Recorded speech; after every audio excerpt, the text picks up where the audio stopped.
You're listening to the Surgeons of Horror podcast. Welcome to the Surgeons of Horror podcast. I'm your host, Saul Muerte, back for another edition of the John Carpenter middle and later years, of which season 7 we've been dedicating to the great film director. Those that have been listening to our podcast over the years know that, or may be aware that we have dedicated a previous season to John Carpenter where we looked at his early work. Now we're kind of fully entrenched in his, as I said, the middle years and the later years of his career. Basically, we picked up from the end of The Thing, and we started off with his version of Stephen King's Christine, and we're working all the way up to his last film to date, probably will be his last film because he has no designs of going back into the director's chair, and that being The Ward. This particular podcast, we're looking at something of a controversial movie in the sense that it was a bit of a blip, some say, in his career. And that's part of our job now, to resurrect the film, as it were, dissect it, discuss it in this, and see if those torrid reviews were worth it. Was there any merit to those scandalous kind of accusations at the film itself? And does it deserve to be held a bit more in high esteem? This is why we're here, and we are the surgeons, and we've come to eviscerate the bastard and see what we can do with it. So in order to do that, I need a medical officer on my side to perform the surgery with me, and that is none other than Richard Lovegrove. Welcome aboard, Richard. Hello, good to be here, good sir. It's good to have you on board, and I'm kind of gunning to kind of get really dirty with this one, because and really get my hands bloody, because my memory of this, and we often talk about this, those that aren't familiar with our podcast, we kind of sort of talk around our journey into these films before we discuss and dissect them through the plot narrative. And at the end, we cast our views as to whether that film still stands strong or not, and would we recommend it to a modern film-going audience today. So before we begin with that, let's have a little chat around the film. And as I said, my journey into this. So 1992, this film came out. And just prior to that was his previous movie was in 1988. So there's a big 4-year gap before he comes to making this one. So this is the first film he makes in the 1990s. And the film in question that was prior to this was They Live, which is something of a big film, right? It has a huge cult following. He comes out with his first film in 1992, and it's with a film called Memoirs of an Invisible Man. And not only that, but it stars Chevy Chase, who at the time was hoping to shirk his funny man persona and go with a more serious role, which happens in comedy, like especially with comedians. They do that. There are cases where they have also proven to actually be damn good actors in the process too. And so you can kind of see why someone like Chevy Chase would want to do that. And he gets offered the chance of doing this film, which is based on a Harry F. Saint book, and which was actually, at the time it was signed up, was still not finished. But it took that long for it to kind of go through the circuits, and finally, by the time the film was being made, it was already out. So. But Chevy Chase was interested in this, and apparently Warner Brothers actually got the film rights for it. Now, here's the big thing. William Goldman was the first person that I'm aware of that was attached to write the screenplay, and this was around the mid-'80s. And at the same time, Ivan Reitman was supposedly attached to direct the film. And it was... Goldman apparently has called this his leper period because he wasn't able to get any of his scripts kind of off the ground, and so he was going through a bit of a ostracization moment, despite all the great kind of scripts he'd churned out before, he was going through a bit of a patch, and so he had this film set up, screenplay kind of set up.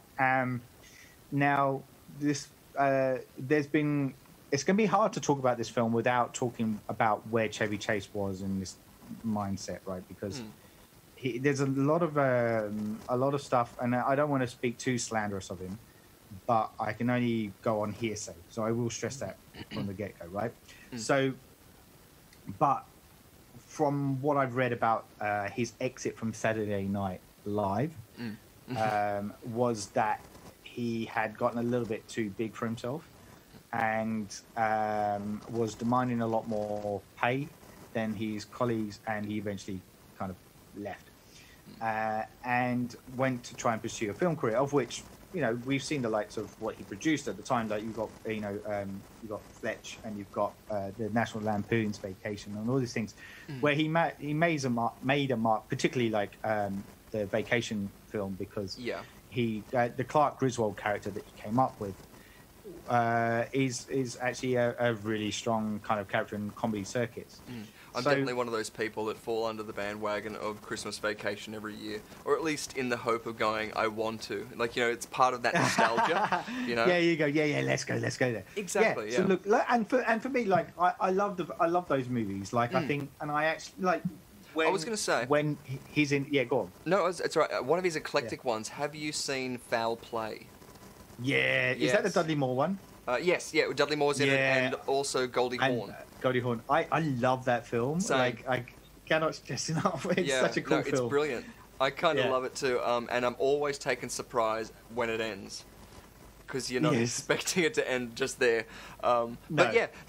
Chevy Chase had a very illustrious career with starting with Saturday Night Live, and obviously a couple of things before that, but that was really where people started to take notice from him. And the one incident I'm mainly thinking of is with Richard Pryor, where he is in a sketch that was sort of done loose improvisations, but I think it was an interview for a job or something like this, and he was doing one of those word association things. I say this word, what's the word that, you know, first word that comes to your mind?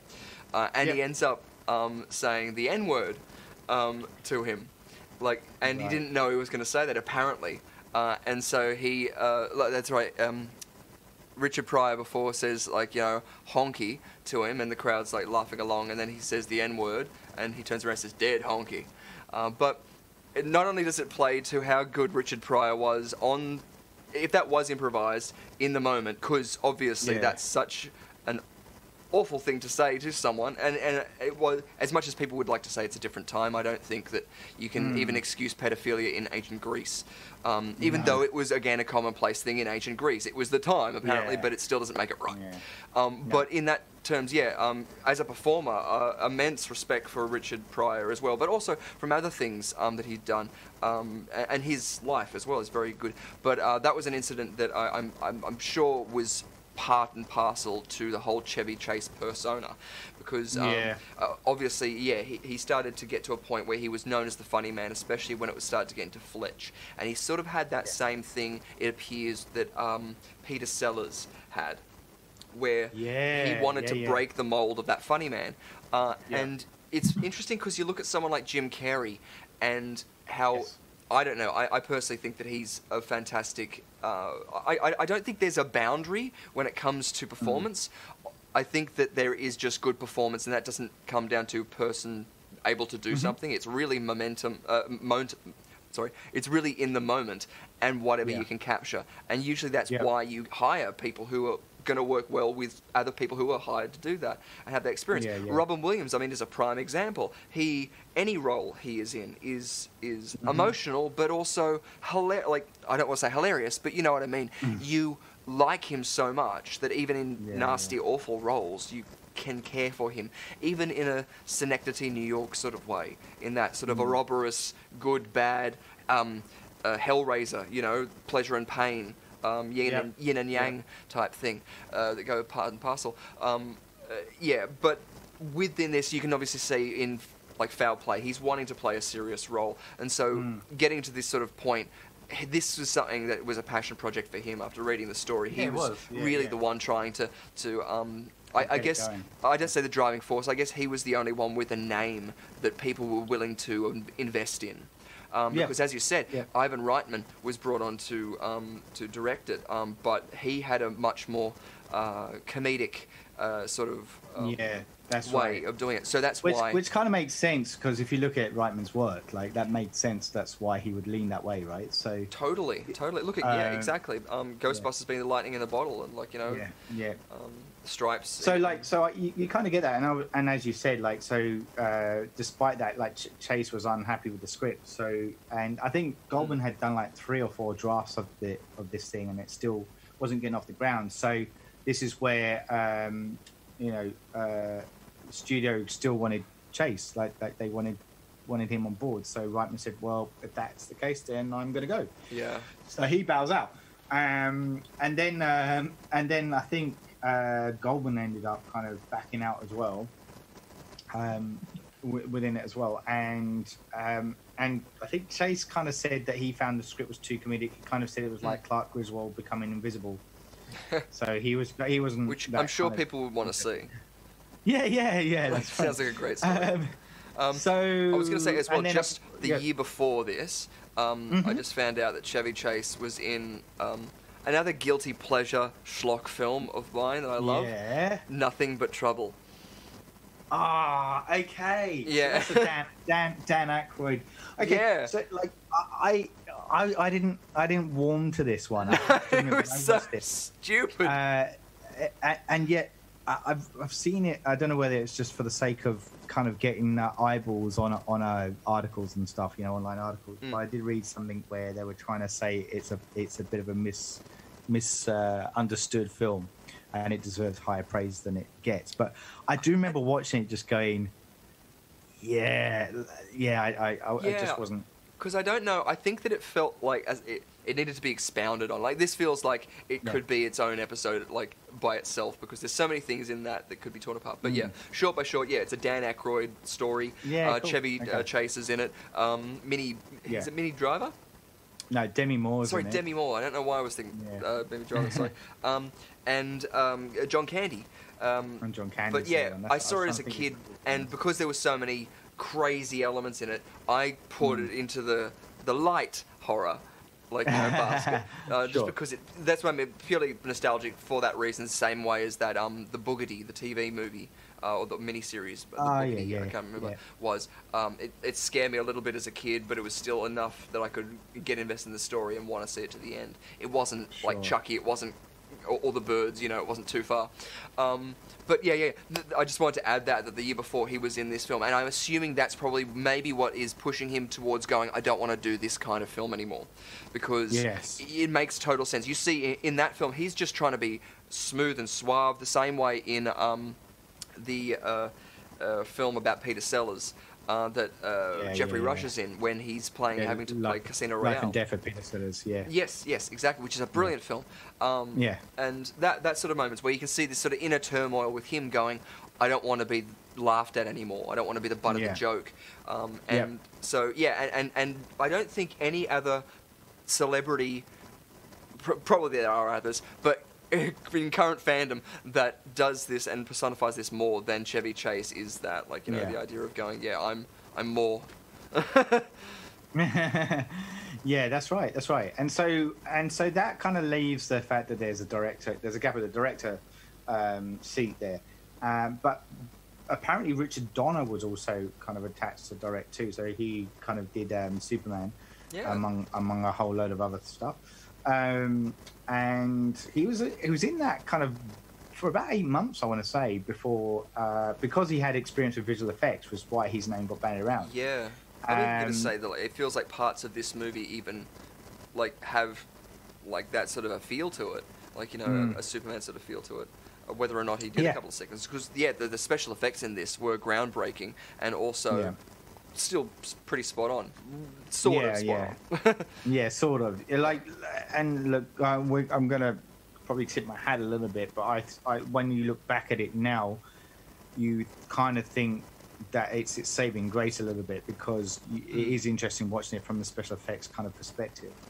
Absolutely. So with all that background kind of happening, eventually John Carpenter kind of gets invited to become the director, and admittedly he was a little bit reluctant at first because he had some kind of surprisingly bad luck with Big Trouble in Little China.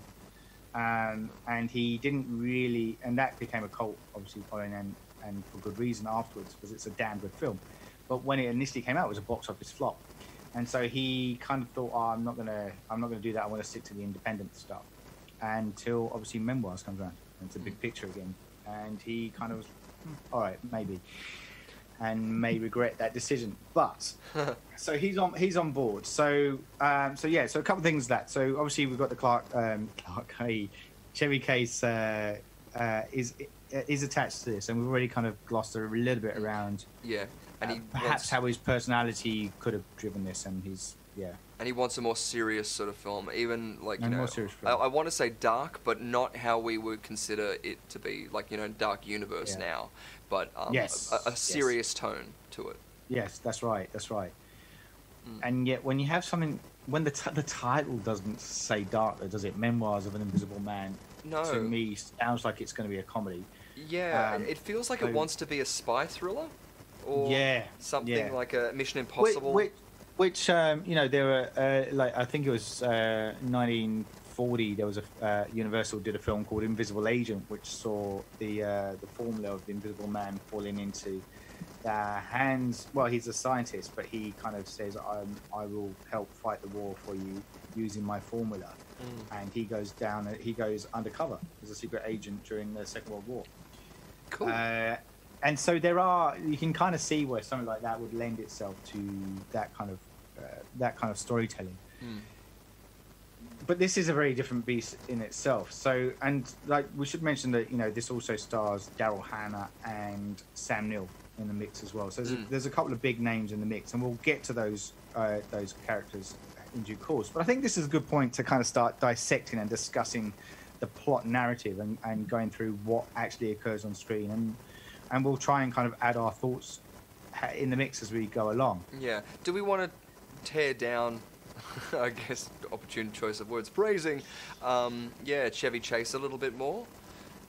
Yeah, we can do. Do you want to do that? I was just going to say, just because, again, there's so many classics that he's attached to. The door is open. Yes. And the floor is yours. I don't know. I'm thinking more about maybe, I don't want to say the younger viewers, but people, from my experience, the good thing about just chatting to new people is about sharing your knowledge, or pop culture references, I guess, because it's the 7 degrees of Kevin Bacon that, I keep forgetting Sam Neill's in this, and I love Sam Neill. I mean, again, he's an inspirational actor as well as a mentor, as well as person. I mean, there's some great interviews where he is just honest, and you can't help but love the guy. But Chevy Chase, his in was Caddyshack. I mean, the Three Amigos. Caddyshack. Yeah. Three Amigos. Exactly. Yeah. I mean, so many of these, which for me were so iconic as a kid, and as we said before, Foul Play, because his character and persona was still this almost Cary Grant, but it was that tiny little bit of arsehole. Even in the Three Amigos, when he was the idiot, he was the butt of the joke. But you could still see this sense of him going, after everything. Yeah. But also Three Amigos as well spawned the friendship, the everlasting friendship of Steve Martin and Martin Short, which is beautiful. Mwah! And on Netflix, I mean, catch their special because they're just beautiful together and two lovely. They're great. They just have that energy and they riff off each other so well. So good. And Steve Martin's, I mean, banjo playing. I mean, he's brilliant. Yeah. But also too, the poster for National Lampoon's Vacation directly ripping off Army of Darkness. Yes. I mean, you've got the whole Clark Griswold holding the racket up. Yeah, was it a year after it? Or was that? Oh, I can't remember which way round that went now. That's right, that was 83. So Amigos was 86, Fletch was 85, and Caddyshack was 80. Yeah. But that's right. Yeah. And returned for again so many different things. He, as you said, I think came out of the woodwork when he had to pay rent or put someone through college, because he's Hot Tub Time Machine and a lot of those little cameos and stuff like that. But again, he's always had this sort of little bit of a nature about him that he's been notoriously hard to work with. Yes. But I know a lot of situations. Obviously, some things are coming out about Ellen at the moment and stuff like that. And I understand how hard work would be, especially for someone who has to be a funny man or a funny person. You know what I mean? Like the head of a show, the head of a brand. Chevy Chase had his own talk show for a while there. I don't know how long, but I shouldn't imagine very long. But having said that, so many people had their talk shows. I mean, Kenneth Williams from the Carry On series had his own like Today Show type talk show. For those of you who don't know, he used to speak like this. No, yes, very much like this. Fantastic, interesting character, and very interesting to watch. There's a couple of documentaries that are floating around, a couple of people about that. But if you fact check, it usually ends up... Usually when you do that, you start off with a sad story, and then you find out that usually it's not as bad as it's made out. So, yeah, dig those deeper things that gets you there. But Chevy Chase has always had, this reputation about him that he's difficult to work with. And none... probably, I guess, so prominent as when he was working on Community, which is the TV show which bounced around, 6 seasons and a movie, on different platforms, and I think is currently resting on either Stan or Netflix or one of those platforms. Sure. Yeah. But he came on and he was the older sort of character. I loved it. He was the reason I watched Community. Because he was really the only connection I had to it and reason for watching it. And fell in love with the show, and then, like, you know, there was a falling out with Dan Harmon and Chevy Chase, in which he left a voicemail on Dan Harmon's Dan's phone. So I hope you're ready to take your medicine, you fat. You didn't give us a script to begin with, so nobody knew what the was going on during the week. Second of all, you're goddamn bad writing shit, sicko, was an abomination, and your writing is getting worse and worse, so suck my cock. So yeah, basically what he's saying there is your writing is shit. Yes, and it's just getting worse and worse. But yeah, with a lot of expletives there. I said shit and then I say another expletive, but so from that, he there was this with Community, they got rid of Dan Harmon. I'm not too sure if that was season 2 or season 3, and Chevy stayed on, then they got Dan Harmon back in. I think Chevy left, and then they brought him on for a couple of other episodes or something. But it's interesting because then when you see the success of Community, especially in like a Comic-Con like type sense, and I don't just mean Comic-Con, but I mean panels where there's a lot of crowds and the cast do Q&As. He speaks very highly of everybody, like, you know, and things like that. But I guess that is too part of Hollywood. You have to sell both yourself and the product that you're attached to. But that's right. From that, like, you know, there's been some TV shows. I saw an interview with him at home where he was saying how he's still sexy and stuff like that, and he's on an award-winning TV show and stuff like this, and I don't know what he was referring to, but he has a confidence that even in his age is still fervent and strong, which you sort of still have to admire him for. But he's notoriously hard to work with, and so I felt like part of this film felt that as well. It had an echo of that, not knowing where it wanted to sit. Because again, every time you were like, "Oh, we've got to do Memoirs of a Summer Man," I was like, "Yes, I would love to do that," because I remember the poster from the childhood. I remember Chevy Chase being in it. I remember seeing it as a kid and being excited to see it as a kid, but I can't remember one thing about the film, one moment, one image. I can't remember anything. I forget Sam Neill's in it. Same.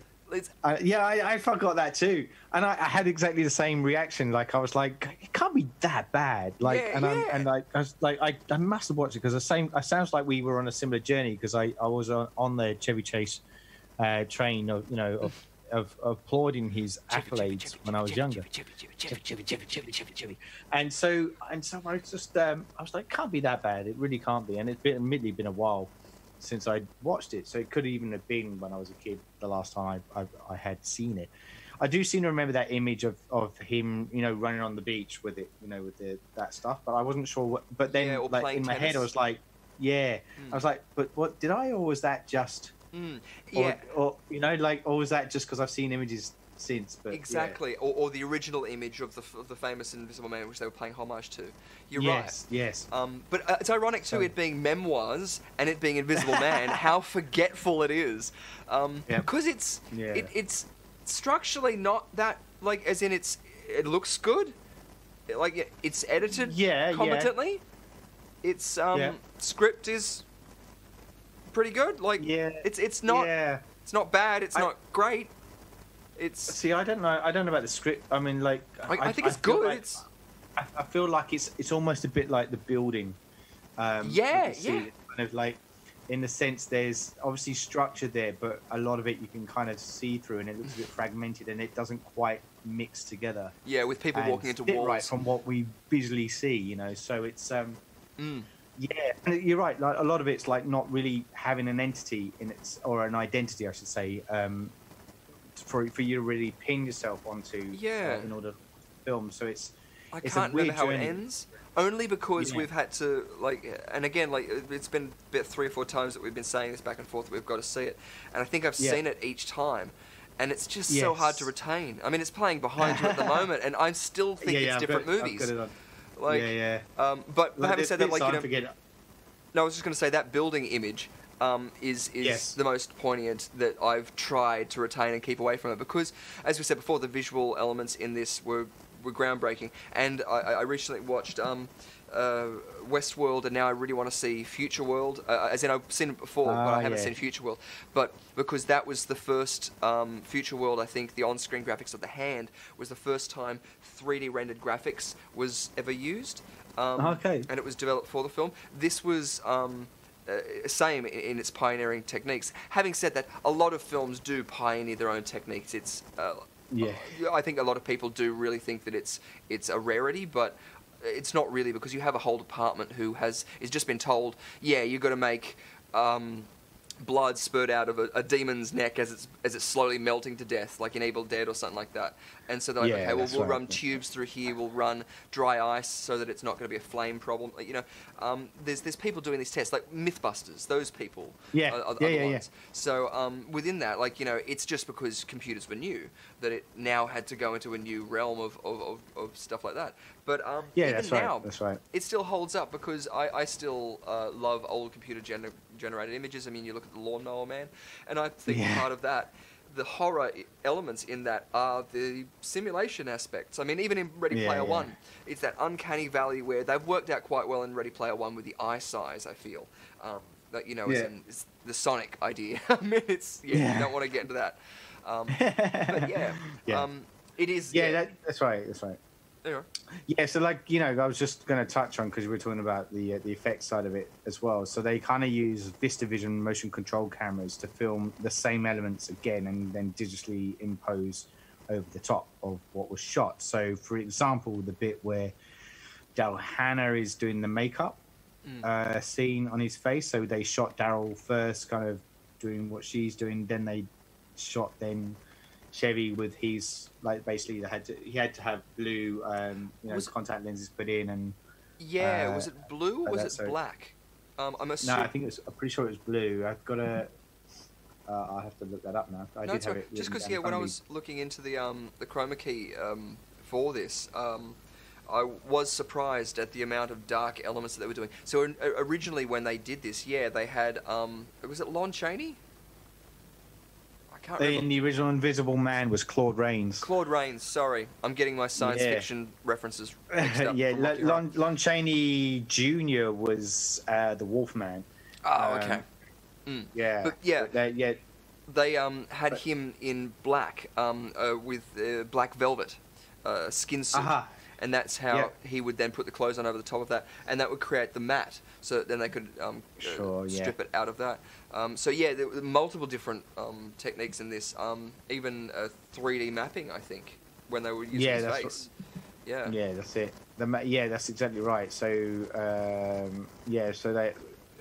he used, I've got it here, so he had vicious blue cosmetic tongue and teeth coated with blue food colouring, and the cornea of each eye covered with blue contact lenses. And this was in the middle of June in the Northern Hemisphere, so kind of very warm temperatures and stuff. Yeah. And Carpenter did note that he found Chase particularly difficult to work with. Yeah. During this. Possible to, because he would refuse to wear the special effects makeup at times, and he would remove it prematurely during the shoot. Yeah. So days worth of filming just went out the window. Jesus, yeah. So hard, because I was even thinking too within that, one of the elements that I've always liked to play with is how you can use these keys. So I was instantly thinking when watching that the painting of the face, like in the Tim Burton Batman with Joker, when he walks in and he's got the skin coloured face. I saw that as a kid, and for years I thought when he was wiping it off, he was actually applying the white makeup. You know That's what I mean? what I thought he was doing. Yeah, no, he's not. His skin colour is white. So if you watch that again, he's sweating and he's wiping away the sweat, and he doesn't mean to expose it. So that was so good. So that's got you. I thought, and I was thinking when watching this, why didn't they do that? As in, what I would think is cover your skin like the Blue Man Group I think it's an oil-based. We used to use it when I was working at Luna Park. It's terrible for the pores on your skin because they'll just go into the pores and stuff. But if you're only using it briefly, it's fine. You wipe it off with stuff. But what you would then do is, wipe it off with another oil-based remover and film that in normal lighting conditions and stuff like that, and every time they're wiping this away, you would be exposing the actual skin color underneath, so therefore you wouldn't have to do as much keying. Having said that, because there is so much difficulty with it, I would even be thinking nowadays you just rotoscope the whole thing. It's a lot of work, but you're going to get the most earnest performance out of it, as well as getting you're going to have to do a lot of work anyway. If it's keyed in any way, you're going to have lighting problems because of nose and shadows and stuff. You either go full digital or you go I think practical, which is that kind of thing. And there's not enough people doing it nowadays. They're doing that whole The Thing remake where it's just like, let's get this awesome practical monster or makeup, and then we'll put a cartoon over the top of it to try and make it blend. And it's like, but that's why we're watching a film. We can do that. It's the same as people watching a musical or theatre. We have that disbelief that we're willing to invest in the film, providing it's worth doing. And I feel like that's part of the reason in this film that it's not that memorable, because there are so many iconic images in it that you can go, he's playing tennis, or he was doing this sort of stuff, but story-wise, but that's the thing. I mean, it just doesn't knit together. There's lots of pockets of things. There's no need to remember it. No, that's right. So talking about the stuff of Nightmares, though, Chevy Chase. So apparently, his co-star Daryl Hannah in this was also particularly difficult to work with, which I was just saying to you off record that I wasn't aware of that about her. But you did mention that you had heard something along the grapevine that maybe there's stories came out during Splash or something that she wasn't. Yeah, I'm not too sure. Of actors. But, I mean, we might be speaking out of turn, but yes, precise. No, this is literally just take it with a grain of salt. It's me thinking I heard a rumor back when I was a kid. Or looking into something. Maybe, actually, nowadays, I think it was when Kill Bill came out, because I knew her when I was younger, obviously from Splash, when I saw her as a kid. I used to go over to my nan's place, so a lot of the time she would put in these VHSs and there would be these kind of films. So Splash was one of them, which was great. Tom Hanks as well, a lot of fun. And I want to say John Candy, but is that John Candy? John Candy. No. Eugene Levi was the comedy. Oh, and there is another in that one. Another fat man, but that's just me being fattest. Sorry. That's but yeah, no. Eugene Levy is fantastic in that, and that too, because it was an adultish sort of film. It sort of felt like it was a little bit naughty too, as in not because of the subject matter or anything like that. It felt like if it was anything, it was a myth that worked into it. But because it was an adult film, it felt like it was naughty to see that. High Spirits as well with Peter O'Toole. I loved as a kid, and Steve Guttenberg. Brilliant film. She was in that. I loved that film as a kid. Such a good film. Wow, that film had gone completely out of my really? my memory just then until you just mentioned it. I was just like, oh my god! Shut up, mother! It's so good. I loved that film. Yeah, no, check it out. Get another copy of it because that intro music, once you like start the film and that music starts up and you go, oh, we're on the road again. I really want to watch that now. Yeah, High Spirits. What is it? But when Kill Bill came out, I feel like I heard that there was stories that she was difficult to work with, and I again feel like that there's connections back to multiple films that was like Splash. Not necessarily to say that... she was in Roxanne as well, Steve Martin, 87. See, that, again, all of these things are making me feel like... No, another great film based on Cyrano de Bergerac. I mean, and that story... Just on Cyrano de Bergerac, if you have 3 hours to spare and you don't mind watching subtitles, the Gerard Depardieu version of Cyrano is I've seen beautiful. It, yes. It's gold. It's a great film. Yeah. I know, we're talking, like, so, yes, this is a horror podcast, where we talk about horror films. But no. I do want to stress this because, like, I find that we do, this is our realm and what we talk about, but I've said this before, that I'm a cinephile first. And I have a great love of the celluloid film as well. So yes, we often deviate along the way because we remember things like High Spirits and and Roxanne and Cyrano de Bergerac and the like. So bear with us. But and I do apologise too because this is probably mainly my fault. Just because I'll classify a lot of things as horror either because of an experience or even just imagery. I mean, Requiem for a Dream I'll put definitely in the horror basket. Yeah, a lot of people say that. I can't maybe. I can't get it. Like, that's what I mean. That's why it's me saying, like, Dark Crystal, even, like, as in... because, like, for me, like, Requiem for a Dream is just disturbing. Rather than a horror. Like, but because it scares me? It's a... It's exactly. And that's why I say I get it. Yeah. And you're not alone in that. I've heard a lot of people kind of, will push that into the horror. Yeah, or Schenectady, New York, like, as in this sort of, like, this mind-blowing... perception of horror, like, Eternal Sunshine of the Spotless Mind, like, not all horror elements as well, even since seeing Hellraiser, not all horrors I feel need to be scary or have those elements. It's definitely an emotional change and shift that that is the thing that plays it, like, through. So that's what I mean. By these tangents, I do apologise because I might be bringing a whole bunch of bullshit, but I do try and steer it back to where it makes sense. Let's just shovel more of that bullshit onto that bullshit. Exactly, yes. Shovel in the shit.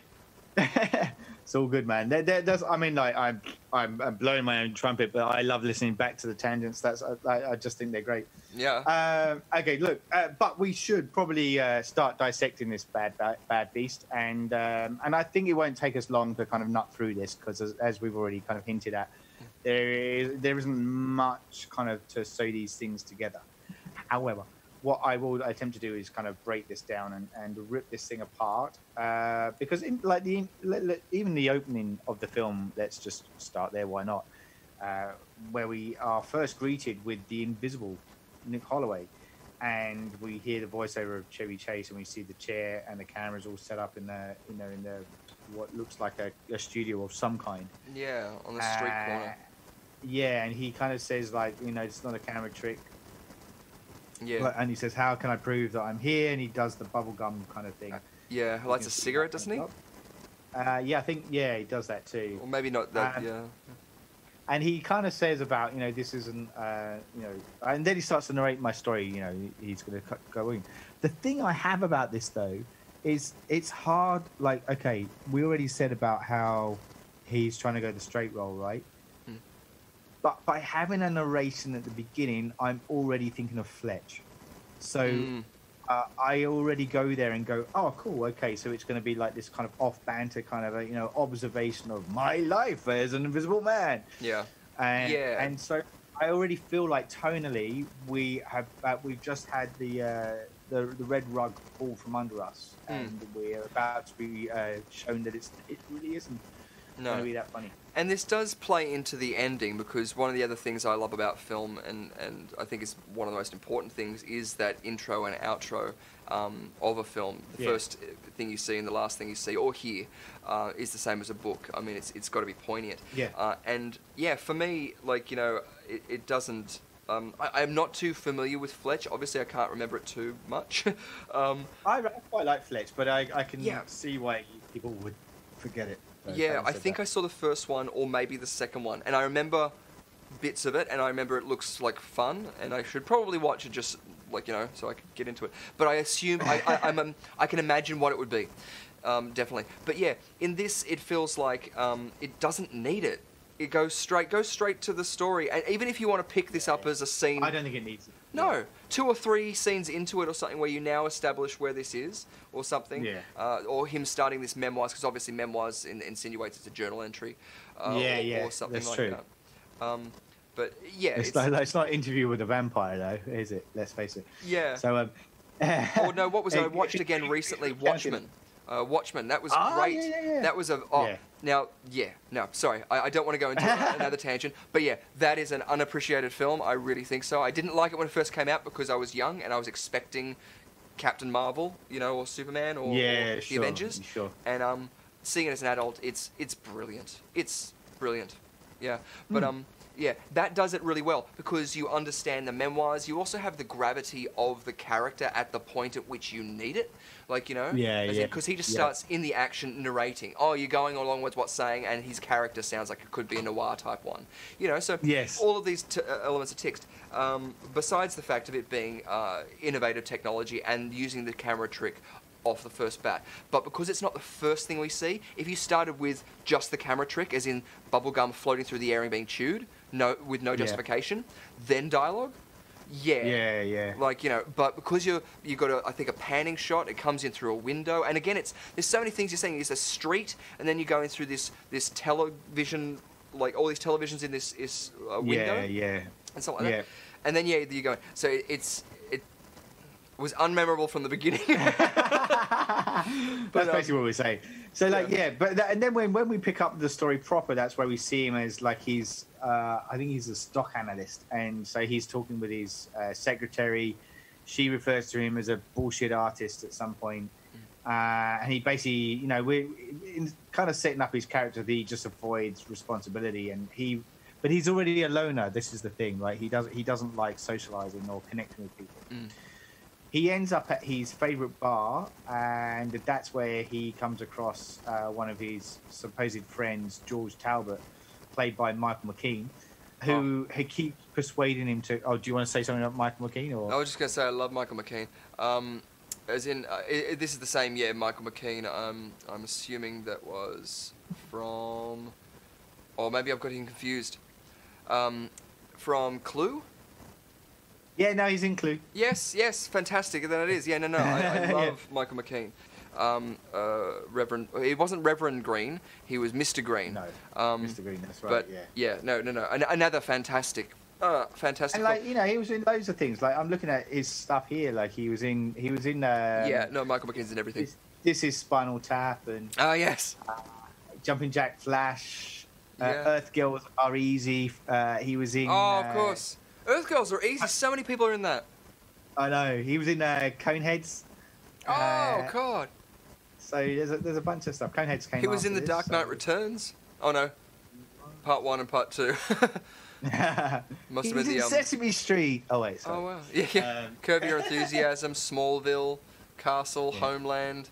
Yeah, he's in everything. A bunch of stuff. Yeah, he's a good solid actor. And he's one of those actors that, when you see his face, you go, oh, yes, I definitely know who that guy is. Yeah. Yeah. So Google him.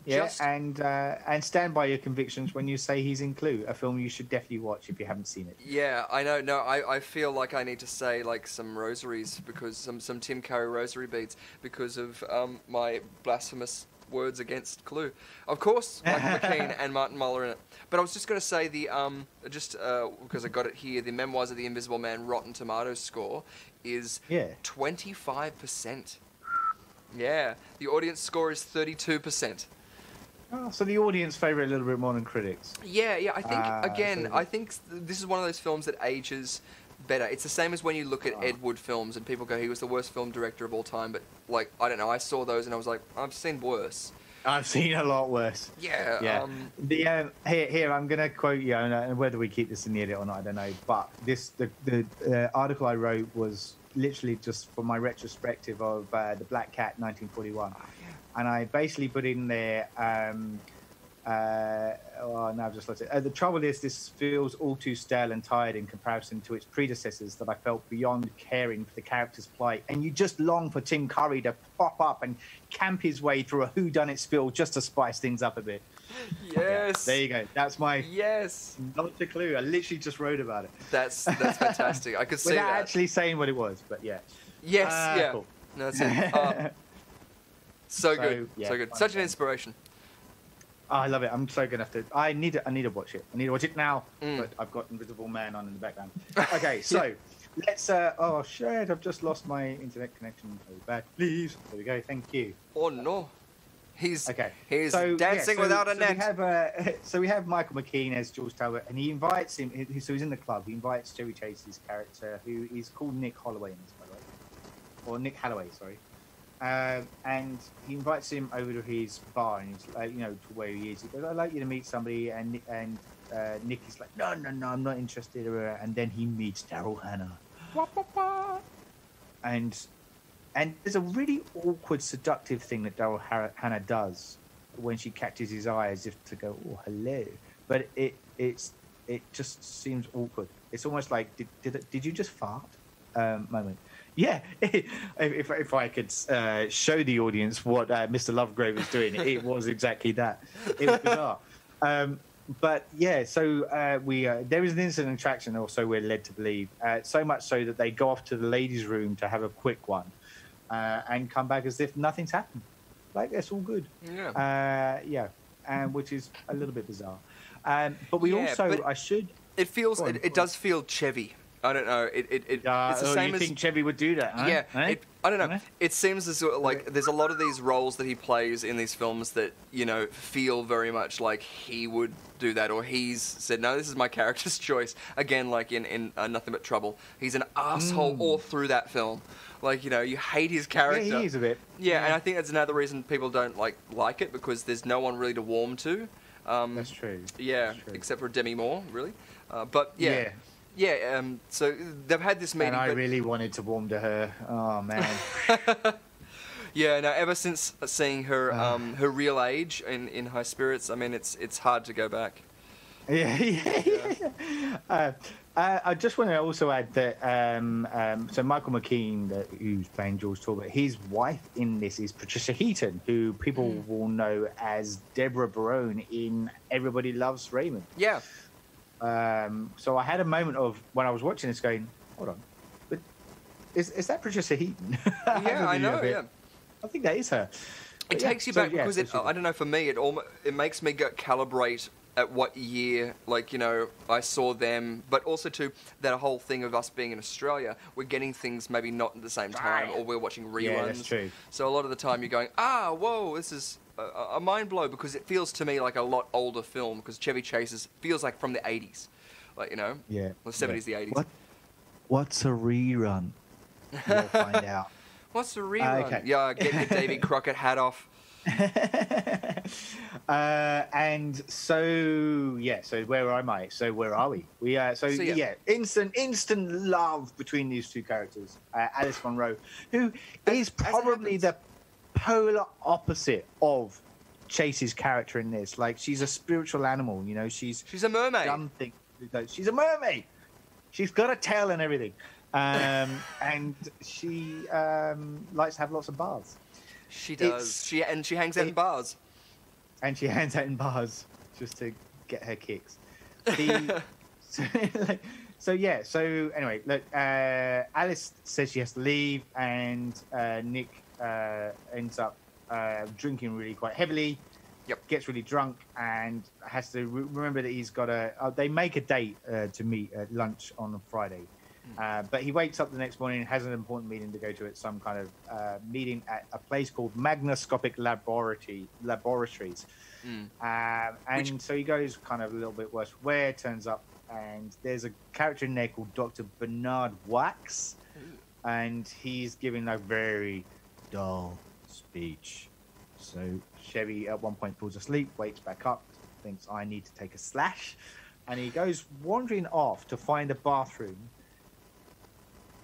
and happens to go past the main computer facility area. You're just like, in what, like, how much of a detour did you take to end up at this point? Like, to me, that just did not make sense. Yeah. Just to get the MacGuffin out there of asking the direction for the toilet, and the guy that's in front of the massive computer knock over his mug of coffee and lets everything go haywire. What the pafunk? Yeah. I don't even know if that's a word. I've just thrown it in there. Pafunk. Why not? No, it's great. I like it. It's going to be a hit with all the kids, all them youths. But no, even from the like, you have the justification nowadays of wandering around mindlessly or aimlessly with your phone because you're distracted. I mean, the justification in this is he's hungover, and like, you know, yeah, that's definitely something like that. But I don't know. Whenever I've been hungover, I've only been goal orientated. You know what I mean? It's sort of going, I need to get to the bathroom. I need to get from here direct route.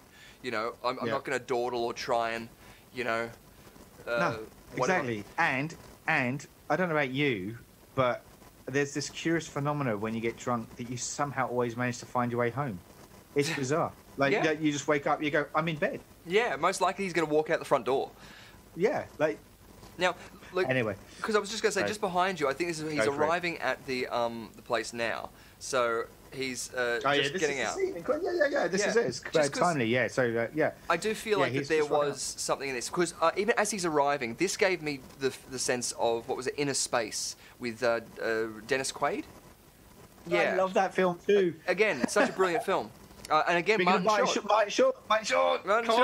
Such a good film. It's so brilliant. But yeah, this laboratory gave me this feeling of that, because again, it's a great film that I highly suggest everyone should watch, and has a lot of supernatural sort of elements to it. It's great. It's great. Yeah, watch it. But I thought actually this whole sequence, even when the problem happens, the special effects in it obviously look great. The building looks great and stuff like that. Definitely. Yeah, it feels again like this moment. It's again, I watched Ready Player One, and it felt like it was just paint by numbers. Like, it was a great film. It was written really well, and Steven Spielberg, I do think, is making some fantastic films like Tintin and Ready Player One that are all pretty much CG or computer generated. Yeah. And it's great. It's definitely what he's doing. But there's so many reactional moments or certain shots that just feel like paint by numbers. There's not that little bit of care to turn around and just ask a question just so it'll change. And this like feels like it's one of them. Like right now he's walking down the hallway, sort of like aimlessly wandering around. And this is where he's about to head into us direction. Like, he doesn't, like, it literally looks like he walked out of the conference room, just down one corridor, and it's right there. Yeah, and it's open. You know what I mean? Like, I'm just like, nah. It's all open. It doesn't work. Now, I don't know as well, too, that spilling your beverage on a keyboard doesn't do that. Having said that, like, you know, nowadays we do, I'm sure, have these sort of things over there, but all it's going to do is probably press a whole bunch of buttons. It's not going to spark and go like that. It might initiate a couple of things, but you should have some sort of safety protocol to stop shit like that happening. You'd think so. But he was, in defense, he was drinking acid and not coffee. Good point. Yes, he was the fly. Yeah, that's actually Steve Guttenberg's. Not Steve Guttenberg's, Jeff Goldblum. Now I'm imagining Police Academy with Jeff Goldblum, and it is the best thing of my night, I'm telling you. Yep. And that's, he's standing there. That's what threw him off. It was the fact that there was somebody sitting underneath there giving him a bit of a hand job. Exactly. It just blew him away. Yeah. So, anyway, look, we get to the point where I think he goes into a sauna or something. I was about to say, how is there happens. What is this place? Yeah, like, I mean, he's lying down in a sauna. He's lying down in a sauna. Anyway, but explosion happens. Everyone goes running out. Going, oh my fucking god! The alarm! Like, how many people would just tearing out? Like, one alarm going off, and like they're just tearing out. They're like, do they instantly go, oh fuck, we're in a laboratory kind of environment. That alarm must mean something serious. Let's just peg it out here. What about you? If you're in a conference and the alarm goes off, you're like, oh, for fuck's sake. Yeah. All right, I'll grab my stuff. I'll walk out. Yeah, there's but protocols. no, we have to add the drama to it, you know. Anyway, Exactly. they all pile out, huge building explodes, and half the building disappears. Yeah, and in the instance is when Chevy disappears too. Exactly. Yes, it's perfect. So. And again, that's sort of like it's done nice and done well. And when we come back to it, the next time we see it, I mean that effect is really nice. And the fact that we don't cut straight back to it is very good too. It gives you the element of going, okay, now we're going to imagine what's happening. And we get introduced, I'm assuming now, to Sam Neill. Sam Neill, yeah, who's playing a CI operative, David Jenkins, and he's in like a bit of a court scene thing where he's under a lot of scrutiny. Imagine Mark Zuckerberg at the moment, where he's being grilled by the Americans, the government about the security measures or lack thereof of Facebook. That's just kind of what's going on now with Sam. He's a dodgy sort. Yeah. So thank fucking God that Sam Neill is in this film. Is all I've got to say. Like from that moment on, any scene he was in, I was like, oh, thank you. Yeah. Oh, thank you. Because like it's the only connection I had, and I loved his journey into crazy. He's the crazy guy. Like normally, like this is the flip switch, right? Normally, it's the guy who is under the influence of the invisible formula that it slowly sends them into madness. But now we're actually seeing it from him just trying to cover his tracks, essentially, David Jenkins, and just going and wanting the glory. He wants to get hold of the formula. And the goods. And it's good to have someone of such, I don't know, high caliber performance as Sam Neill, because again, he doesn't take it lightly, as in, like, you know, he completely is convinced by this role, and so he's terrifying because of his convictions. And again, in Ready Player One, there was another Australian, Ben Mendelsohn. I say another Australian. I know Sam Neill is New Zealand, but we will steal him. Purely for an Antipodean. He's an Antipodean. Exactly. We are all Antipodeans. Yeah, exactly. Technically, they never really wrote New Zealand out of the New South Wales, like, you know, constitution. So it's technically still a state, guys. But again, Red Letter Media, who we reference a couple of times, who do some fantastic film reviews on the internet on YouTube. They referenced, so I think it was Relic, an Australian horror film that's recently. Relic's just been released recently, and that reminds me, and this will be interesting to see because we're talking about it right now on the podcast of whether I've gotten around to actually writing my review of that film. No, as you were saying, I was going to say it's very intriguing, and from their recommendation, and I remember you recommending it to me as well.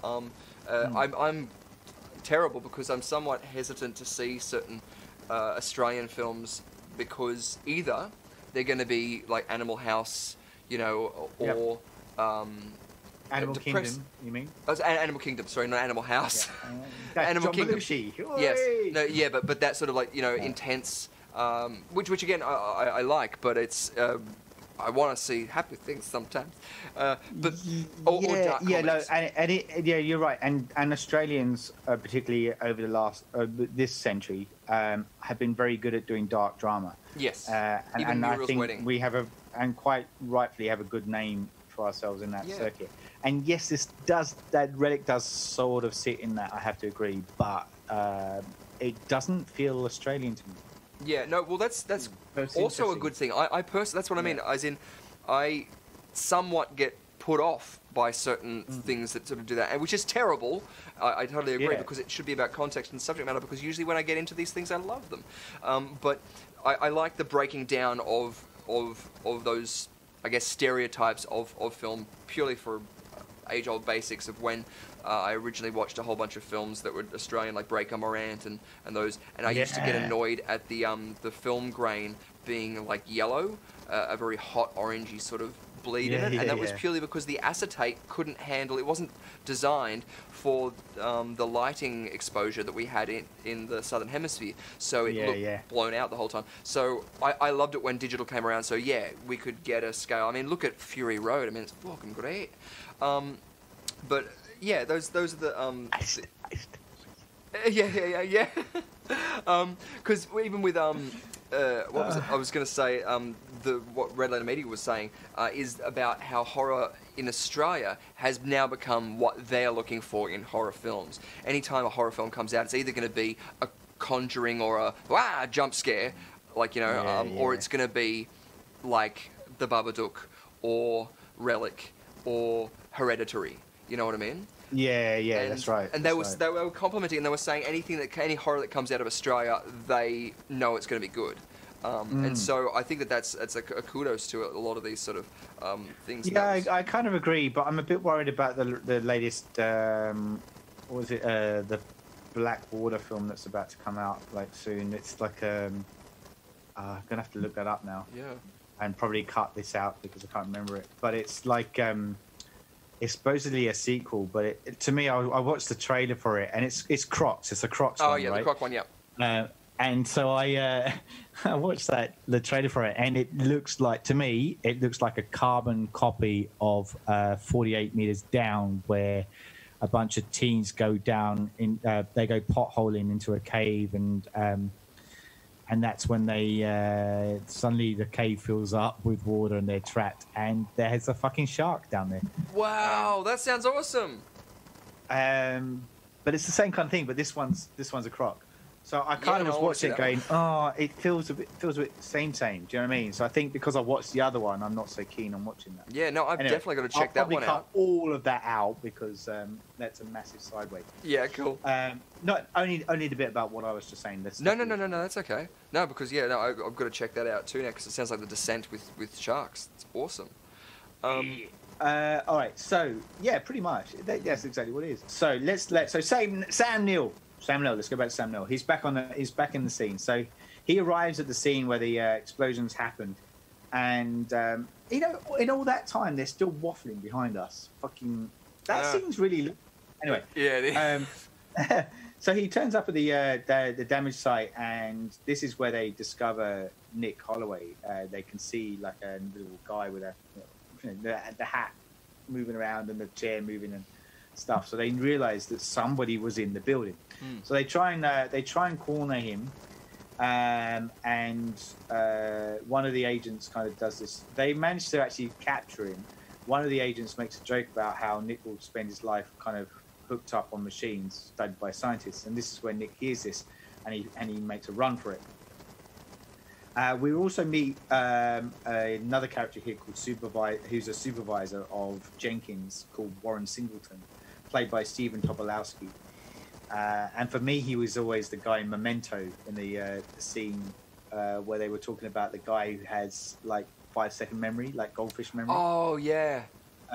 He's the dude that plays that. He's been in lots of other things, but for me, he was that dude. Another fantastic film. So good. Ned Ryerson. Yeah, Groundhog Day. But yeah, he's been in Spaceballs, so many things. But yeah, no, again, Memento. Oh, see that. So he's basically says him and Jenkins agree not to tell CIA headquarters about this discovery and to try and keep it for themselves, and see if they can capture Nick and get credit for it. And because they think he could be a great secret agent for them. So that may be, like I said earlier, a big nod to Invisible Agent. So during this time, but just before we go on as well, I'm sure that everyone would know that, Sam Neill is horror movie royalty. I mean, obviously he's being a fantastic actor, but he is Damien. He is the son of the devil in Omen 3. He's obviously the Jurassic Parks, as in Event Horizon. I mean, in the Mouth of Madness. I mean, and we will be talking about that one. Yeah, exactly. That's it. Coming soon. So many iconic things, but also too, he's recently been in Thor Ragnarok, as a cameo playing Odin. I mean, he was in Rick and Morty, where he played Monogatron leader, which was awesome. I love it that now that they're starting to do these sort of things too. That Sam Neill has always been an actor who's never taken what he does too seriously. Yeah. He's isolation clips that he's been doing during the whole kind of COVID lockdown stuff, where he gets some of his colleagues like Hugo Weaving and stuff kind of starring alongside him. You gotta see, they are so good. If you haven't seen it, go Google it and check it out. They're funny as fuck. I love it. Awesome. Yeah, really good. But you're right. He is and that's awesome that you mentioned that, because it would be remiss of us. And Event Horizon's one of those ones too. I loved that film when it came out. It's great, and I know I think Ant isn't a fan of that film. But it's one that I will always go back to and watch. I think it's brilliant. Yeah. Brilliant film. I love it. But you're right. Yeah, he's become quite known for his work in the horror circuit, as you quite rightly pointed out. Well, purely because being Damien, I feel like he deserves a title of that. But he just has that very good. Like, he's very good at doing the head tilt. Which I think is a testament to his acting ability. Yeah. It's not all he's about, but he's just very good at that. Yeah, it used to be English actors, I think, that Americans were intimidated by, but I feel like it's now shifting a little bit more towards Australians, purely because it's that slight uncanny valley where that laid back naturally, like we got a laid back confidence, whereas the English confidence was more like a Star Wars general, like, as in someone who was gonna, What is it, Lieutenant Sebastian? It's the rebels, sir. They're here. Yeah. The Australian villains have a little bit more like, I don't care about pulling the trigger. I could do it. I could not do it. I don't know. Like, What are you going to do? Exactly. It was only a year after this that he would also star in The Piano. Oh, of course. Yeah. Another groundbreaking film, especially at the time. As well as Jurassic Park. Yes. Both came out in '93. Yeah, so this was probably before he was a big... Well, he was a big name because, again, he was in a lot of things like The Omen. There was a lot of other things. He was in The Hunt for Red October. Hunt for Red October. A couple of years beforehand. So yeah. And he was in Dead Calm alongside Nicole Kidman. And Billy Zane. And Billy Zane, yeah. So, like, he'd done... And great film. Let's not forget, like, talking about horror for a moment, like, a bit of a quiet gem, like, those that know it always rave about it. In 1981, he was in a film called Possession. I highly recommend that film. It is so damn good. Possession. But yeah, so he's Possession. Oh. Gotta see it. It's so good. But yeah, go check that out. So look, that's and we're praising Sam Neill for good reason, because in this he is special effects aside, is the reason to watch this film. He's great. Yeah. Very much so. So Chevy Chase's character Nick ends up holing up in his apartment for a bit, and there's a scene where he's eating and he sees himself in the mirror and he sees his stomach basically processing the food that he's just consumed. I think it's Chinese food, and then he throws it back up. But then all of a sudden the CIA kind of are outside his house, so they somehow managed to track him. And in the one funniest moment in this film, he's in a blind panic.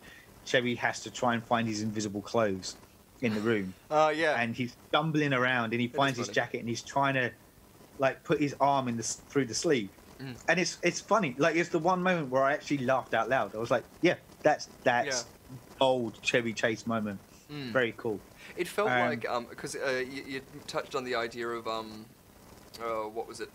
Him eating something and then vomiting it back up. The book apparently concentrated a lot on, as you were saying, flipping that idea of making the bad or evil character, Jekyll, Mr. Hyde, whatever, the vulnerable part. And so, like, especially if you think about it scientifically, like, you can see through your eyelids. I remember in Hollow Man with Kevin Bacon, I loved that, where it was like, turn the lights down, and it was just like, oh, that's great. But yeah, you wouldn't be able to, as you said, like, you can't see clothes to put them on, let alone your feet where you're walking, let alone, like, so many things. I mean, I couldn't write. I'm pretty sure that there's a lot of things, typing would be so hard, you'd have to get used to so many things. And so, yeah, I think that there would be, let alone... can you imagine the stress that you would have if you got sick? Like, if you need to get an operation, if you need to... anything. I mean, so I'd be instantly going into dyes and stuff like that. But yeah, the book concentrates on a lot of those, and they do touch on a lot of these elements, but I feel like, again, it's almost like, we got to get to the next step, because the director of this, which was obviously... what was it? Carpenter. He, the reason we're doing the podcast, yeah, exactly. But he notoriously said that this was a paycheck. He was just like, this is one of his paycheck films. So you can get that sense. That's what I mean of this. The machine has to keep moving on, because those moments could be, they could be easily concentrated more on. You could have a whole scene about him just trying to eat, like they had in the Fly remake, which again is one of those moments when I think of the Fly, that's one of the moments I think of when Gina Davis is watching the video of him doing it, and you can just hear him vomiting and eating, and that emotion that you can feel there. Yeah, this was missing from this film, and it seems like it was in the book, or at least penned beforehand. But using those elements, like of the comedy element with the invisible element with Chevy Chase is great. And they needed a couple more moments like this. But it's whether or not, was it Chevy saying no, or was it, John Carpenter saying no? Yeah, exactly. So anyway, so he ends up hightailing it out of there, and he manages to evade them. I am going to shuttle through this really quickly, by the way. But he ends up back at the club at the beginning, because he finds that's a good place to kind of hold down and be out of sight, basically, without being located. And he decides to see if he can find the doctor from the laboratory, the guy that was making the big kind of... at the conference that he went to doing the big talk, to see if he can help him. So he locates him in the hope that he can restore his visibility. But he basically says, I don't even know how it happened. It's a freak occurrence. This, we weren't even looking at invisibility. So I wouldn't even know how to replicate it. So he basically knows he's a bit fucked, and there's no way that he can potentially be returned, at least without any known measures.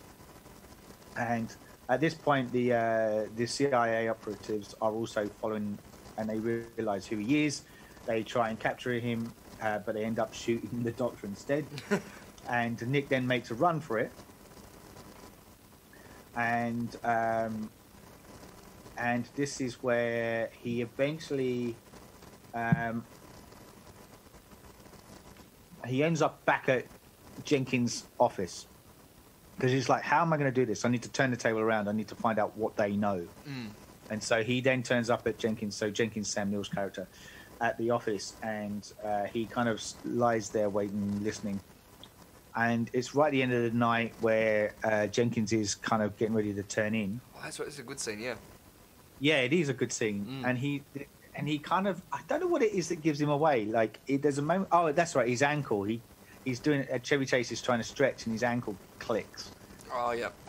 Like the bones, click. Yeah, when the gas expands, like when they click their knuckles. Yeah, that's right. And at that point, this shows how good, obviously, Samuel's character is, in the sense that he already goes, "Oh, that I heard something that's come from nowhere here. It's got to be Nick, right?" I think Jenkins says that. Sorry, I've got the names confused. No. Jenkins is saying like, oh, you can see, oh, hold on. So he deliberately does a yawn, which makes Chevy Chase's character yawn. Because we all know that yawns are contagious. Yeah. And so that confirms to him that Chevy Chase is in the room with him. So then he's got this secret button, which is underneath the table, which he pushes with his foot, and basically it locks the door. So Chevy has nowhere to go. And this is where they have this is the usual, bit of a banter between the two of them. Well, They're Mr. sizing Bond. each other up. Yeah, exactly. It's Come here, stroke my pussy. So this is where Octopussy. So and this is so they have a bit of a confrontation moment. And somehow Nick is able to turn the tables, and he basically ends up putting a gun on Sam Neill in order to get out of there. And it's this great shot where Sam Neill's got his own hand behind his back with a gun clearly just glued to his head. Yeah. As he's walking out of the office. I thought it was great. I don't think it was meant to be comical, but I thought it was funny. And anyway, the point is that Nick manages to get away. And he's like, where am I going to go? So he basically remembers that his old mate, George, who, as we said, was played by Michael McKean, has a beach house that he doesn't use. I'll just go there. and I'll just pay all my expenses on his tab, and no one will know I'm there.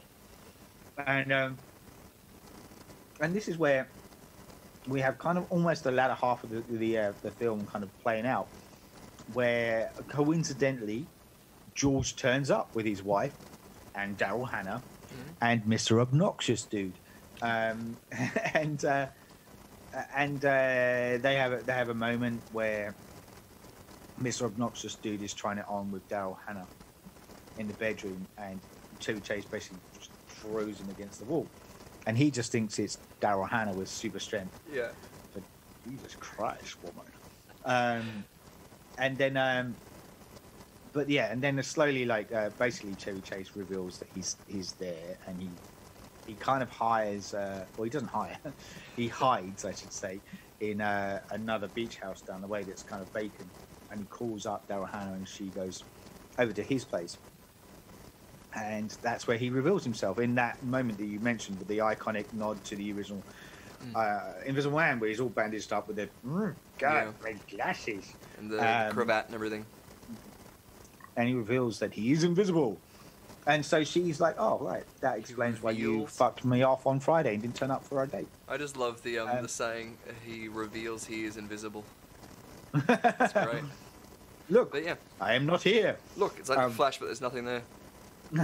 And then this is where they plot to try and get away. So they decide to kind of escape to Mexico and to kind of try and start a new life. But by this point, they basically easily tracked them down. Like the CIA, the reason they do a runner story is because the CIA tracked them to where he is, and that's because they had George's phone tapped. And then they can work out. He's basically saying, "Oh, I know where Nick Holloway is. He's hiding out in my beach house. He's charged me for X amount, blah blah blah." So anyway, Chevy and Daryl Hannah decide to do a runner. They get on a train to Mexico, but they manage to get on the train, and they basically kidnap Daryl Hannah. Nick manages to escape by falling off the train into a river after being shot by a sleeping dart. He somehow survives, and this is where he makes his way to the video store where he tapes his memoirs. And this is like where we saw at the beginning. Yeah. And then he sends the tape to Jenkins and basically says, like, he'll exchange the tape for Alice. He only cares about Alice. And so he's supposedly standing outside in his kind of, Invisible Man kind of bandage gear outside by the phone booth, basically talking to Jenkins, saying, like, just put her in a cab and send her off, and once you've done that, I will give you the tape.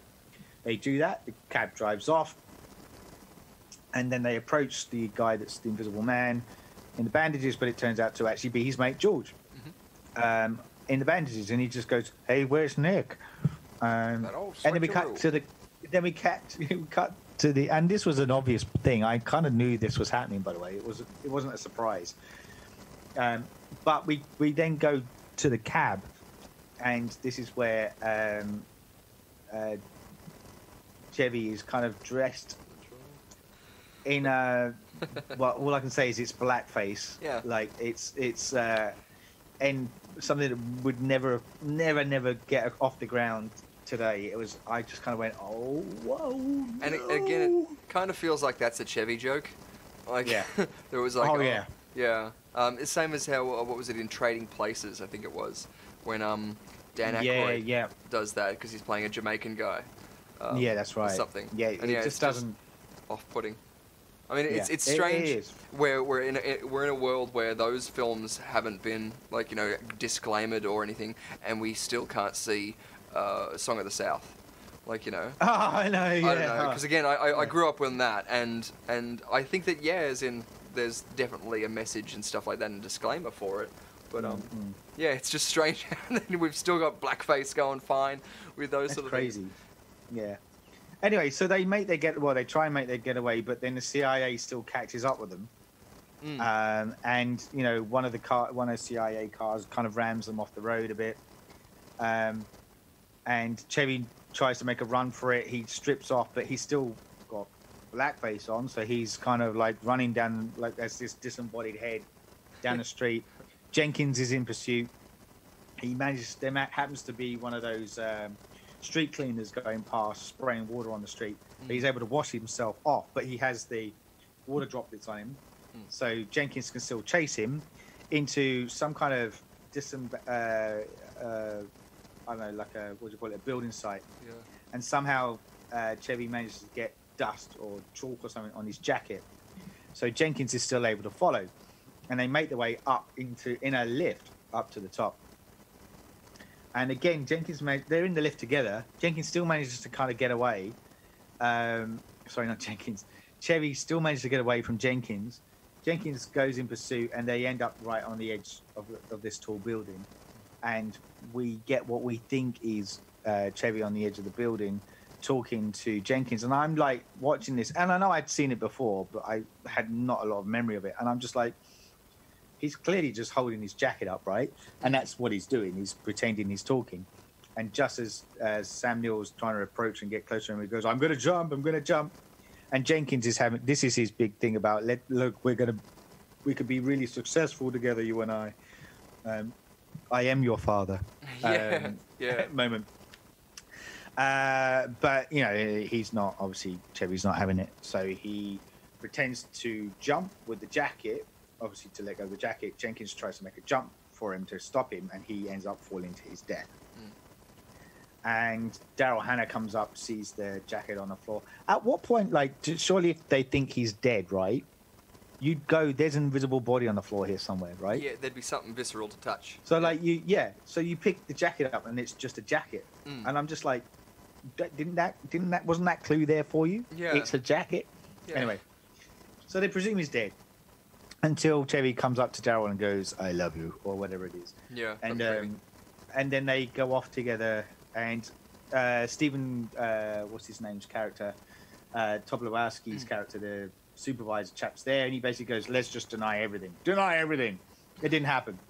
And that basically Jenkins had issues, and this was a suicide because he couldn't handle the stress. So they're sweeping it under the carpet, and this leaves our couple alone to then a nice happy ending of the suicide. And he has after a suicide. And then they go off and they end up in Switzerland, which was a bit of a running earlier joke about Terry says, you know, you can get away with wearing a ski mask all year round in Switzerland. And yeah, so they're in Switzerland, and there's a shot of, this is as the credits are rolling, and there's a shot of Alice, Daryl Hannah's character, and she's clearly pregnant. Yeah. And she comes out and greets him with a nice cup of tea. And that's the end. Nice. And apparently, John Carpenter did shoot a scene with Daryl Hannah giving birth. Oh, I was about to say. That seems but like it didn't make the cut. Does it like come out half visible? We've only got a top half. I don't know what I'm holding on to. Yeah. Because I don't know. That's a whole fear as well. I mean, can you imagine that? Jesus, it's like the whole vampire baby. If you have a vampire with a human, like, you know, is it going to come out just stillborn or all those sort of things? But yeah, no, yeah. Again, it's so sticky. I feel like there's another film. I can't remember what it is off the top of my head, but a dream sequence wherein someone gives birth to a child that. Like, the fear in... I don't think it was a horror film, but the fear is that it's going to be something demonic or something alien or scary.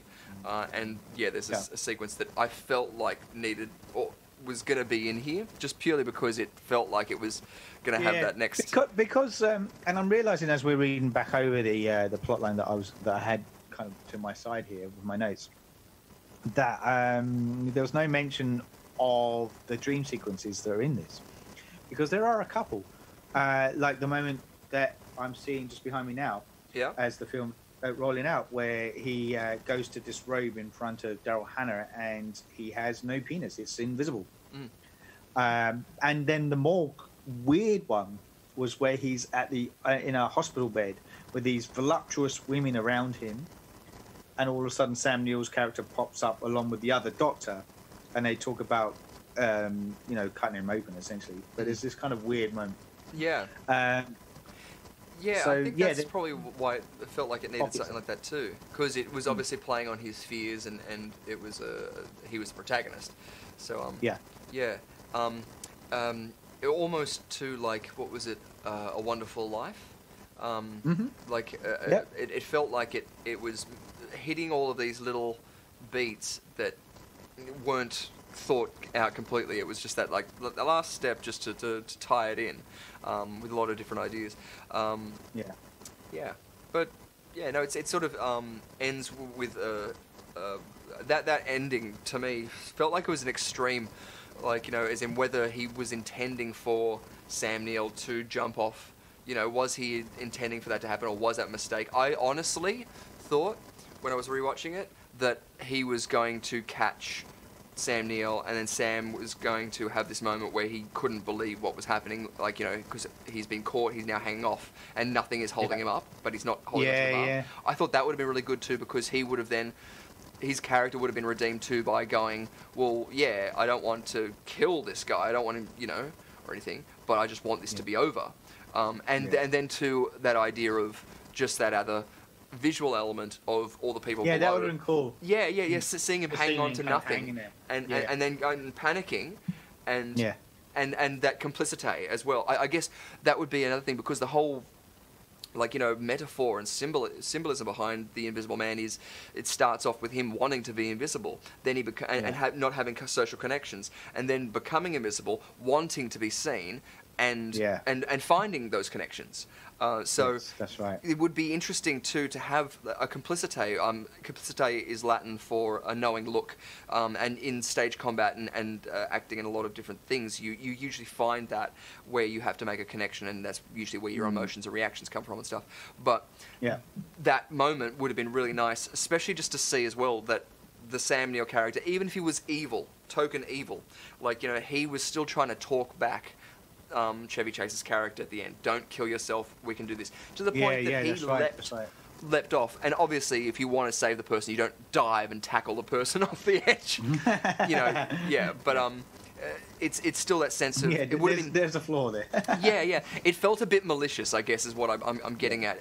As much as we got a malicious intent from the bad guy, I think it would have served it better if the Chevy Chase character had that redeemable quality of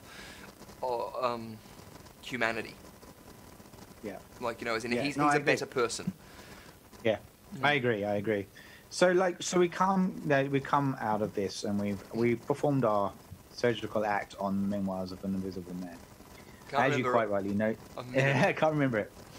As you quite rightly noted, it has that 25% on Rotten Tomatoes.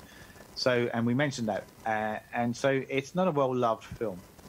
And I prefaced that at the beginning, and I said, basically, we're saying, like, that is that worth, like, is that kind of opinion supported? Do we support that view, essentially? And I think we kind of have come to the conclusion that it isn't very good of a film. Well, and it has a lot of plot holes. Ironically, for a film about invisibility, it has a lot of plot holes. Yeah. And, I guess it's like that analogy you said about that building. It's you can see through a lot of the different things and stuff like that. And it looks competent. I mean, it's structurally sound. It's built well. It looks pretty, and stuff like that. But purely for it's hard to remember. I can't say it's one that I can recommend, purely because I don't think that it's going to be one that anyone will retain.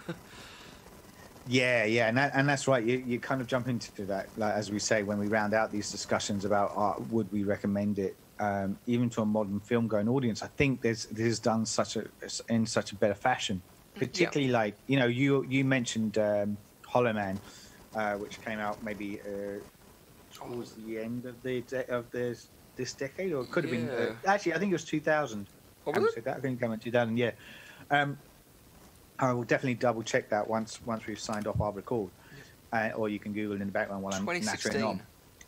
But The Invisible Man, which just came out in just this last year with Elizabeth. Forgot her name. Anyway, with the Blumhouse kind of movies, Elizabeth Moss, with the Blumhouse movies, just recently, and Lee Whannell just kind of coming up with this cracker of an idea, which you kind of just go, why didn't anyone think of that before? It's genius. And yeah, so those with that movie, you just kind of look back at this, and you're just like, yeah, it's just not that, and that you may let's just let it be forgotten, you know.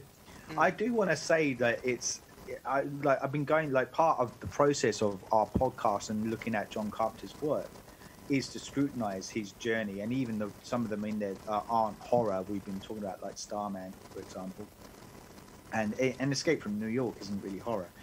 But like we go through his films, and I was saying to Nick when we talked about Christine, because I said to him, looking back at that film, I reckon that was the first indication of him not doing a classic film, because you look at it and it isn't. It's not great. It's not shit, but it's not. It doesn't kind of lure you in. When you say John Carpenter films, you don't instinctively think Christine, right? Yeah. And that was kind of like the sum of it. And I said that was my first indication that he was maybe on the verge of a slippery slope of what's to come. But then he comes back out and he does, like, Starman, which I know some argue can easily fall into that it's not great moment, but I have strong memories of it. I think it's pretty good, and that's probably a lot down to Jeff Bridges' performance in it, right? But then he comes out and does Big Trouble in Little China. He does Prince of Darkness, and then he does They Live. 3 classic films. Yeah. So I would actually say that this film is actually his first dud movie. And we're 11, 12 films into his career at this point. So to get that far, to actually fall flat in your face is pretty damn good. As you say too, it's not like it's a bad film. It's like everything is competently made. It's lacking that care, or I don't know what it is, but yeah, it's something that's missing from it, definitely. And whether or not that's because it was mainly driven by Chevy Chase and he didn't have the ability to lead that, or it was literally just a film that was being made just for a paycheck, like as for all those exactly involved. Maybe he was just happy for Chevy to lead it because it was money in his paycheck. I mean, we're speaking kind of, you know, putting 2 and 2 together, we might be making 6, but that's our something definitely is missing though throughout the whole film, and it's surprising, as you say, coming from such an incredible director and straight after They Live. I mean, it's surprising, but it also too it means, like, one of the things I like about film is I don't think that even if it's a shit film it should be deleted. I mean, people took time and care, like, to make it, even if it was just for a paycheck. It was still I still think there's this film. If you are interested in film history, this film you got to look at the visual effects. Yeah, because it was a massive turning point in special effects history, and for that alone, it is actually worth checking this out. And definitely. You're right. It some of it does look a little bit dated, but there's still some of it that is pretty good. Like, even for directors and editors, I'm sure, like, you know, and screenwriters, you'd be able to look at this as well and have a whole class that you'd be able to break down scenes and structure of plot lines where you could go, and not an example in failure necessarily, but what not to do at certain points, or what could have they done to make this better. Do you know what else this is missing though? This is the other thing that's missing is conflict, right? Yes. And because of that, like, you know, if you look at, like, the kind of staple 3-act syndrome, right? We have the setup, we have the hero fall from grace, which in this case you'd argue is him turning invisible. But then he has to have that middle moment in the film, in the second act, where he falls further from grace or has some kind of big moment happen, and that doesn't actually happen in this movie. No, he just plots along.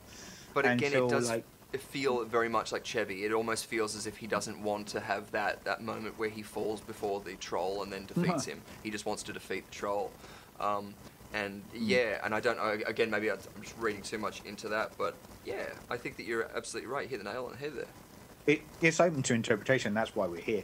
Yeah. You know, we are but surgeons of film, and surgeons of horror, and that's what we're casting our opinion on. Like, that's what we think. Yeah, we're dissecting to discover. So let's round this out then. So basically, we're both saying that it's not really a great film. We wouldn't probably go and recommend it. And would we? And are we venturing to say that modern film goers probably would bypass this within a blink of an eye? Yeah, I think unless there's something like, I personally probably would avoid this unless I initially saw it only because of Chevy Chase. He was on the poster, and that intrigued me, and the Invisible Man idea did. So, like anything, if it intrigues you enough to start it, you'll always get to a certain point where you'll either stop watching it, or now because of Netflix, get through to the end of it and go, well, at least it was just that amount of time I wasted. But I definitely don't think it's only an hour and a half long. It's not a very long. Yeah, and that's a good point about these films too. They're usually pretty short. But I would, if you were thinking and you saw this in Netflix, I would probably go, hey, have you seen Foul Play? Hey, have you seen, like we said, anything but this? Yeah, another film that, exactly, will hit those same things. Because again, if I saw this and I was like, oh, now I want to see something Chevy Chase, I'd happily watch Foul Play again, or I'd happily watch Fletch, or Nothing But Trouble. Or Nothing But Trouble. Yeah. Are we going that bad? Yeah. No, but that's it. Like, too, I would recommend Nothing But Trouble over this being recommended, unless you were going into it, as you said, for watching special effects, or if you were going, I need to see every Invisible Man story ever told. I don't know. It doesn't seem like it's a good film that's been executed well. Yeah. It's been competently made, and it was a film. But it won't be deleted anytime soon, and I think now we're in a digital age. That's the good thing about it. When the ABC went through their deleting of their old stock stuff, I mean, that was a sad day. And luckily, hopefully, we're beyond that. I saw somewhere that, and I don't know if it's already happened, but I think there was a Blu-ray release from Shout Factory with a 2K scan of the original film elements in it. So, it's still got life. It's still out there. People who want to go and see it can check it out. Okay, I think on that note, we'll wrap things up. I just turned Kiwi. We'll wrap things up there and bow out. But do stick around, because speaking of Kiwi, we do have Sam Neill returning for John Carpenter's next film, In the Mouth of Madness. And I actually look forward to looking and reviewing back on that one, because I have fond memories, and I'm hoping that they still resonate. Until then, I'm your host, Saul Muerte, and I'd like to extend my thanks to my colleague here, Richard Lovegrove, for joining me in these discussions. Till then, goodbye. Fare thee well, all you invisible men and women out there in the dark. Naked. You're listening to the Surgeons of Horror podcast. Music supplied by Peter Nezik. For more discussions or podcasts, head over to surgeonsofhorror.com or head over to our Facebook and Twitter sites for the latest news and updates.